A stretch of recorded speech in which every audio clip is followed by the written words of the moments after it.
Assalamualaikum warahmatullahi wabarakatuh. Teman-teman sahabat YouTube dimanapun kalian berada, semoga dalam keadaan sehat walafiat. Pada kesempatan kali ini, saya akan mencoba menyampaikan sebuah penyuluhan agama Islam online yang berjudul Meraih Derajat Takwa dengan Berpuasa. Kenapa saya perlu menyampaikan penyuluhan agama Islam online ini? Karena pada hari ini ketika saya mencoba menyampaikan penyuluhan online ini berada di tengah-tengah bulan Ramadan, dan semoga kita semua menjadi orang-orang yang bertakwa dengan menjalankan syariat-syariat dari Allah Subhanahu wa taala serta menjalankan ibadah puasa dan juga amalan-amalan yang lainnya. Sebelum saya memulai penyuluhan online ini, saya ucapkan terima kasih kepada teman-teman yang telah mendukung channel ini dengan cara menekan tombol subscribe, kemudian juga memberikan like serta komentar yang positif agar channel ini semakin lama bisa semakin bermanfaat dan semakin berkembang. Dan bagi teman-teman yang belum subscribe channel ini, silahkan untuk bisa subscribe terlebih dahulu agar tidak tertinggal updatean terbaru tentang video-video yang saya buat serta saya upload. Baik, saya akan memulai dengan sebuah perintah berpuasa yang mana perintah ini telah kita ketahui bersama dan ayat ini sering disampaikan di media massa, kemudian juga sering kita saksikan di televisi, bahkan juga anak-anak muda yang intens memegang HP tentu akan populer dengan perintah berpuasa sebagaimana yang terdapat surat Al-Baqarah ayat 183 yang berbunyi, A'udzubillahi minasyaitonirrajim, Bismillahirrahmanirrahim. Ya ayyuhalladzina amanu kutiba alaikumusiyam kama kutiba alal ladzina min qablikum la'allakum tattaqun. Para pemirsa YouTube dimanapun kalian berada, esensi dari surat Al-Baqarah ayat 183 di mana yang bisa kita ambil pelajaran adalah bahwa puasa itu wajib bagi orang-orang yang Islam dan juga beriman. Yang perlu teman-teman ketahui bahwasanya di sini setidaknya saya memberikan 3 catatan atau memberikan 3 garis bawah terhadap surat Al-Baqarah ayat 183. Yang pertama yaitu ya ayyuhalladzina amanu. Jadi di sini khitab atau orang-orang yang ditunjuk adalah orang-orang yang beriman. Kenapa tidak menggunakan kata-kata wahai orang-orang yang Islam? Karena orang-orang yang beriman kedudukannya itu lebih tinggi daripada orang-orang yang berislam. Oleh karena itu, penggunaan kata-kata di surat Al-Baqarah ayat 183 adalah ya ayyuhalladzina amanu. Tentunya orang-orang yang beriman. Orang-orang yang beriman diwajibkan untuk berpuasa. Bagaimana seandainya kita melihat orang-orang di sekitar kita, dia mengaku berislam, tetapi dia tidak melakukan ritual puasa? Apakah dia bisa disebut orang yang beriman ataukah tidak bisa disebut sebagai orang yang beriman. Nah, tentunya sebagaimana yang saya katakan tadi bahwa orang yang beriman itu kedudukannya lebih tinggi daripada orang yang Islam. Bisa saja ada orang yang sudah mengucapkan dua kalimat syahadat tetapi dia tidak menjalankan ibadah, salah satunya adalah ibadah puasa, maka dia bukan termasuk orang yang beriman. Oleh karena itu, marak di sekitar kita atau eh, sangat umum di sekitar kita ada istilah Islam KTP. Jangan-jangan orang yang tidak melakukan ibadah puasa, dia Islamnya hanya Islam KTP. Untuk ibadah kemudian mengamalkan syariat-syariat atau perintah-perintah Allah itu belum. Nah, maka dari itu ketentuan atau petunjuk dari surat Al-Baqarah ayat 183 ini adalah untuk orang-orang yang Islam dan juga sudah beriman, sehingga diwajibkan untuk berpuasa. Kutiba alaikumus siam. Siam adalah berpuasa, menahan makan, menahan minum. Kemudian bagi yang sudah punya istri, menahan untuk melakukan hubungan suami istri di siang hari. Dan kemudian tentunya yang namanya berpuasa itu sebagaimana definisi awalnya adalah al-imsak. Al-imsak di sini adalah menahan. Jadi tidak hanya terbatas pada makan, minum, kemudian berhubungan suami istri. Tentunya melakukan hal-hal yang tidak terpuji itu juga harus dihindari. Karena apa? Walaupun melakukan perbuatan yang keji ataupun perbuatan-perbuatan yang tidak bermoral itu tidak membatalkan puasa, akan tetapi bisa mengurangi nilai dari ibadah puasa atau ibadah syam Ramadan. Kemudian kata-kata yang saya garis bawahi adalah tetakun, yaitu ketika seseorang telah menjalankan ibadah syam Ramadan, tentunya dia ingin menjadi orang yang bertakwa. Nah, takwa di sini adalah sebagaimana definisi dari Khalifah Umar bin Khattab radhiyallahu anhu, yaitu takwa itu berhati-hati. Beliau memberikan perumpamaan takwa itu ketika seseorang berjalan di dalam hutan, di mana di kanan, kiri, kemudian depan, belakang terdapat duri-duri tajam. Tentunya ketika dia akan melangkahkan kaki atau akan berjalan, dia akan melakukan dengan cara berhati-hati. Nah, itulah yang disebut dengan bertakwa. Ketika seseorang muslim atau seorang mukmin melakukan ibadah syam Ramadan, tentunya harapannya akan menjadi orang yang bertakwa. Dimanapun dia berada, dia akan berhati-hati. Berhati-hati di sini, hati-hati dalam lisan, dia akan menjaga lisannya agar lisannya itu jangan sampai melukai orang lain, dan juga dia akan menjaga perbuatan, berhati-hati dalam melakukan perbuatan supaya perbuatannya itu tidak mencelakakan orang lain. Nah, itu. Kemudian yang selanjutnya, apa yang harus kita lakukan agar meraih derajat takwa?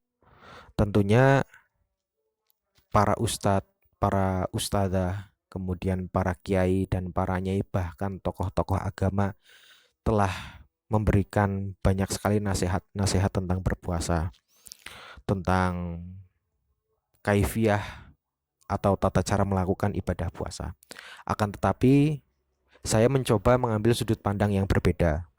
Bahwasanya saya menganggap bahwasanya puasa adalah di mana bulan Ramadan adalah bulan atau sebuah event, maksud saya sebuah waktu yang bisa disebut sebagai pondok pesantren. Akhirnya di dalam satu bulan itu kita dididik agar moral kita, kemudian ibadah kita, serta akhlak kita menjadi akhlak yang baik. dari yang tidak baik menjadi yang baik, kemudian yang baik menjadi lebih baik.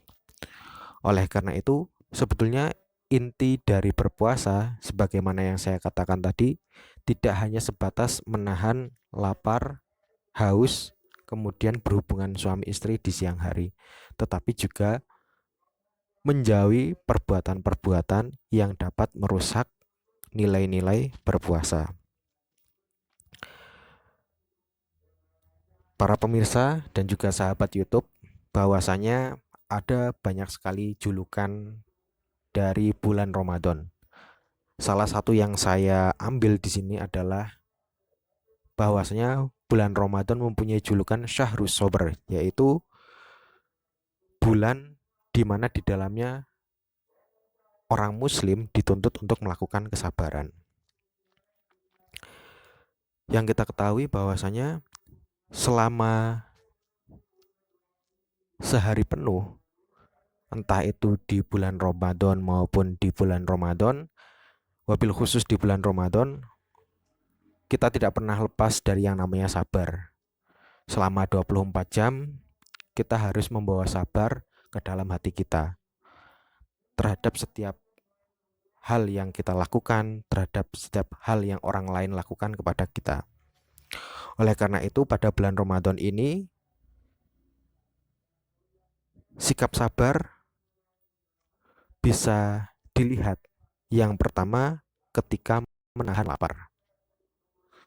Kemudian yang kedua, sikap sabar itu terlihat ketika menahan rasa haus. Dan yang ketiga, menahan nafsu birahi. Dan kalau saya menambahkan lagi,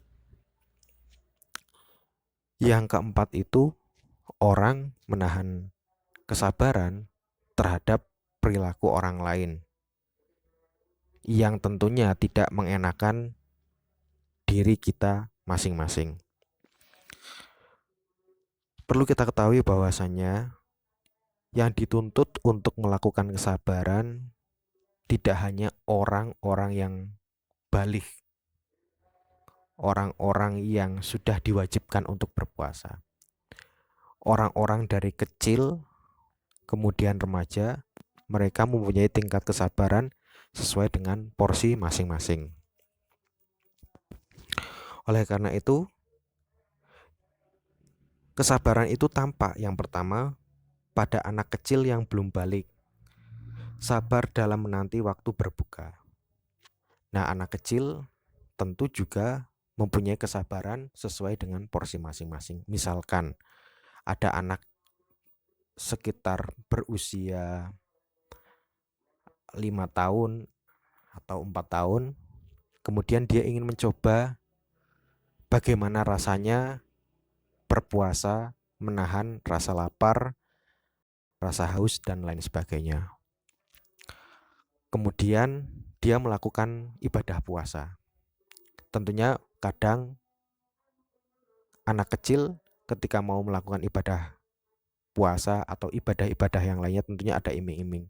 Misalkan ketika ada anak kecil yang belum balik mau melakukan ibadah berpuasa, jika puasanya genap 30 hari, maka orang tuanya akan memberikan baju, yaitu memang hanya pancingan saja.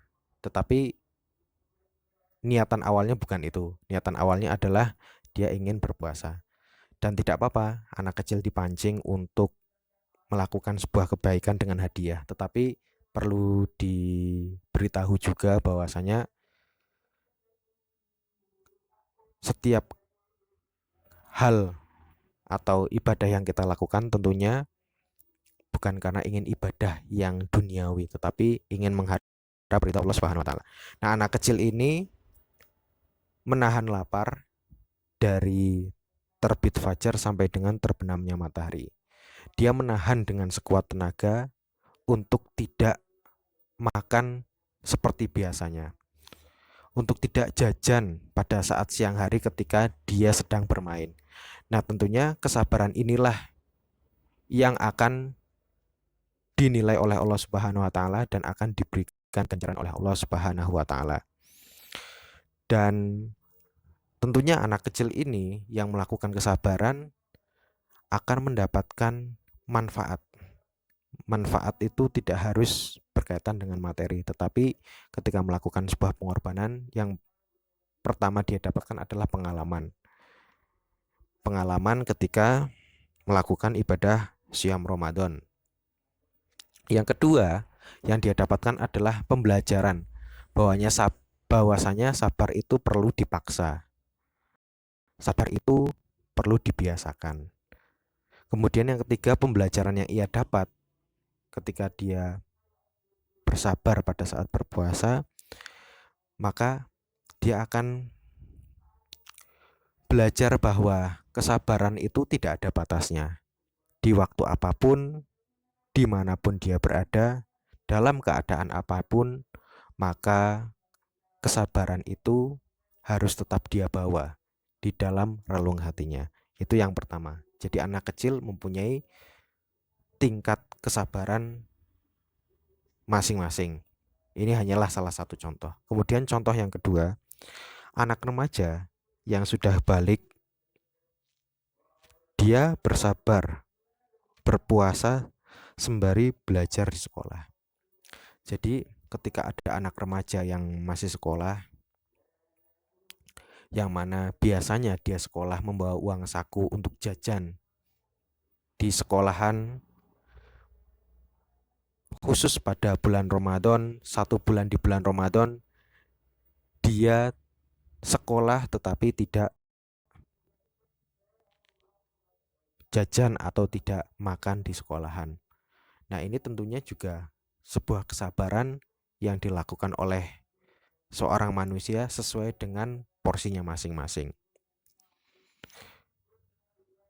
Dan yang ketiga, orang tua bersabar berpuasa sambil melaksanakan pekerjaannya. Kita tahu ada orang yang kerja di kantor, yang mana biasanya pagi-pagi sebelum berangkat ke kantor sekitar jam 6 atau jam setengah 7 sebelum dia berangkat, dia makan. Pada bulan Ramadan, makan diawalkan menjadi sebelum waktu subuh. Kemudian yang mana biasanya jam 12 dia makan, kemudian istirahat dan sholat. Pada bulan tersebut dia tidak bisa makan. Dan biasanya kalau di kantor mengerjakan tugas sambil makan cemilan, dia menahan atau bersabar untuk tidak memakan cemilan. Nah, ini adalah sebuah perjuangan yang dilakukan oleh orang-orang yang berprofesi di kantor. Dan yang lebih menarik lagi, ketika ada orang yang kerja di lapangan seperti kuli bangunan, petani, dan beberapa profesi yang memerlukan tenaga fisik, dia bekerja sembari berpuasa, tentunya ini pahala yang luar biasa. Karena apa? Karena tidak mudah berpuasa sambil bekerja dengan pekerjaan, dengan melakukan pekerjaan fisik. Dan tentunya bagi saya pribadi, orang-orang seperti ini puasanya itu pahalanya lebih tinggi daripada orang-orang yang hanya sekedar duduk diam tidak mengerjakan apa-apa, ataupun orang yang berpuasa tetapi tidak melakukan pekerjaan berat. Dan orang ini tentunya melakukan kesabaran sesuai dengan porsinya, sesuai dengan kapasitasnya. Dan mudah-mudahan semua contoh yang saya sebutkan ini bisa memberikan inspirasi kepada kita bahwasanya kita semua bisa bersabar. Kita semua bisa diuji sesuai dengan kemampuan masing-masing.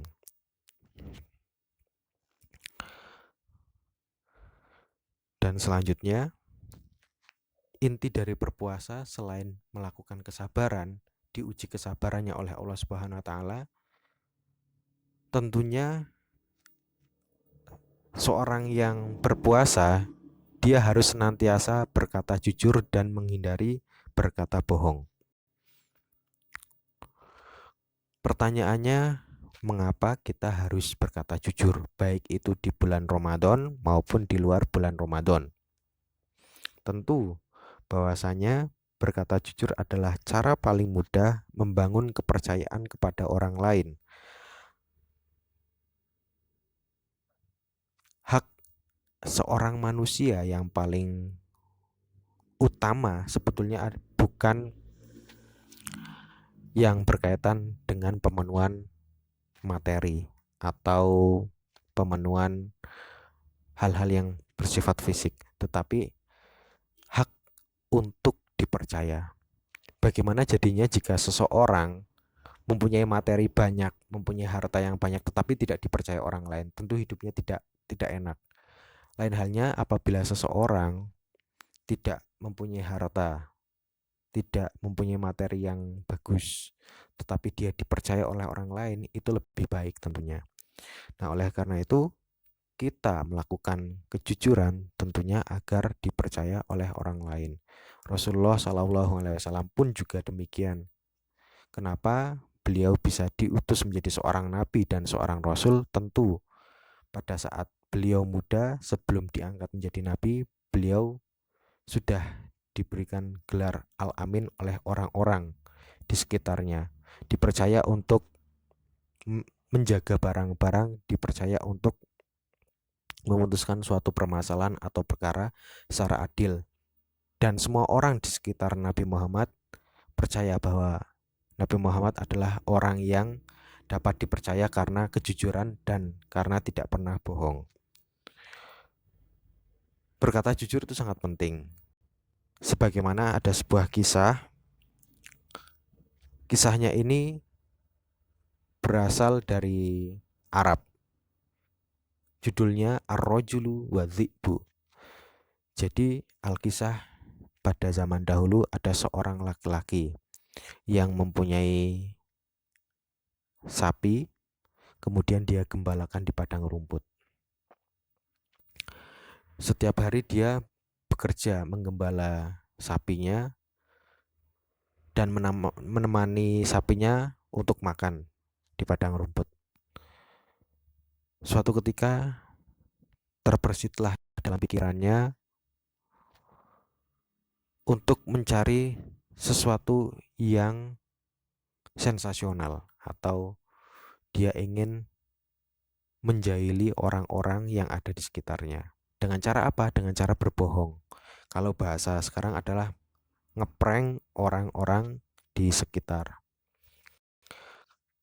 Karena pada saat itu siang hari dan di sekitar padang ada padang rumput, ada perkebunan, ada persawahan dan lain sebagainya di mana orang-orang sedang beraktivitas. Si anak muda ini, seseorang ini, katakanlah si Fulan, memberikan kabar kepada orang-orang yang ada di sekitar bahwasanya ada seekor serigala yang ingin menerkam sapinya. Orang-orang di sekitar ketika mendengar informasi yang disampaikan oleh pemuda tadi tentunya sangat geram, kemudian beramai-ramai mencari serigala. Akan tetapi ketika datang ke lokasi, ternyata tidak ada serigala. Akhirnya orang-orang menjadi kecewa dan merasa bahwa apa yang dikatakan oleh si pemuda tadi belum tentu benar. Kemudian di hari berikutnya, si pemuda ini juga sama melakukan sebuah kebohongan bahwa sapinya akan diterkam oleh serigala. Orang-orang sebenarnya sudah berkurang kepercayaannya, tetapi mencoba mengecek kembali barangkali ada serigala yang ingin menerkam sapi peliharaan si pemuda tadi. Ternyata ketika dicek tidak tidak ada serigala dan sapinya masih makan dengan lahap. Akhirnya orang-orang berkesimpulan bahwa si pemuda ini atau si fulan ini telah berbohong. Maka di hari selanjutnya serigala benar-benar datang menghampiri gembalaannya dan akan menerkam gembalaannya. Dia mencari pertolongan kepada orang-orang sekitar agar membantu mengusir serigala tersebut. Tetapi alangkah sayang, alangkah tragisnya, orang-orang yang pernah ditipu di hari-hari yang lalu, sudah tidak percaya lagi dengan omongan dari pemuda ini. Akhirnya pemuda ini tidak dipercaya dan akhirnya peliharaan atau sapi dari pemuda ini diterkam oleh serigala dan akhirnya mati. Pelajaran yang bisa diambil dari kisah ini tentunya bahwa kejujuran itu harga mahal yang tidak bisa dibayar dengan apapun, termasuk dengan materi, dengan uang, dengan emas, dengan berlian, dan lain sebagainya. Oleh karena itu, ketika seseorang satu kali tidak jujur, maka akan sulit dipercaya oleh orang lain. Mulai detik itu, mulai hari itu ketika dia berbohong. Dan yang perlu kita ketahui bahwasanya satu kebohongan adalah pintu masuk kebohongan lain, sehingga orang yang berbohong memiliki dosa yang berlipat. Jadi kebohongan itu membuka pintu kebohongan yang lain. Misalkan seperti ini. Saya mempunyai seorang istri. Kemudian pada saat jam 1 siang saya pulang dari kantor, istri saya bertanya kepada saya, "Mas, sudah sholat duhur belum?" Nah, karena saya capek, saya belum melaksanakan sholat duhur, tetapi saya berbohong. Saya mengatakan, saya sudah melaksanakan sholat duhur. Berarti satu kebohongan telah saya lakukan. Ketika istri saya bertanya lagi, sholat di mana? Saya menjawab, sholat di masjid. Padahal saya tidak sholat di masjid, dan padahal saya juga belum sholat, berarti dua kebohongan telah saya lakukan. Kemudian apabila istri saya berkata lagi atau bertanya lagi tentang sholat saya, misalkan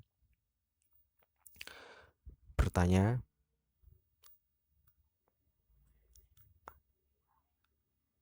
sholat di masjid mana? Saya mengatakan sholat di masjid di daerah A.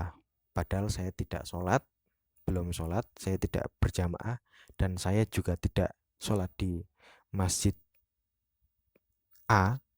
Maka tiga kebohongan sudah saya lakukan. Dan terus ketika pertanyaan itu ditujukan kepada saya, maka seketika itu pula dosa berbohong saya menumpuk. Oleh karena itu, sebaiknya kita menjauhi dosa berbohong dan membiasakan untuk berkata jujur. Terutama di bulan Ramadan, ketika kita tidak jujur, tentunya nilai dari ibadah puasa kita akan berkurang. Dan perlu kita ketahui bersama bahwasanya ketika kita bisa melakukan kesabaran, ketika kita bisa melakukan kejujuran, maka diharapkan di bulan-bulan lain selain bulan Ramadan kita juga bisa melakukan dua kebaikan itu. Karena hakikatnya orang bertakwa adalah dia bisa menjaga lisannya untuk berkata jujur dan dia bisa bersabar dalam setiap tingkah lakunya. Mungkin banyak sekali perbuatan-perbuatan yang bisa menjadikan diri kita bertakwa. Tetapi karena keterbatasan waktu, karena keterbatasan materi juga, saya membatasi bahwa salah satu indikasi orang yang bertakwa atau ciri orang bertakwa adalah dia berkata jujur dan bisa melakukan kesabaran. Itu saja yang bisa saya sampaikan. Mudah-mudahan bermanfaat untuk diri saya pribadi juga untuk teman-teman sekalian. Jangan lupa teman-teman subscribe video ini, kemudian berikan like dan komentar jika teman-teman suka. Baik, terima kasih. Sampai bertemu lagi di video saya yang selanjutnya. Wassalamualaikum warahmatullahi wabarakatuh.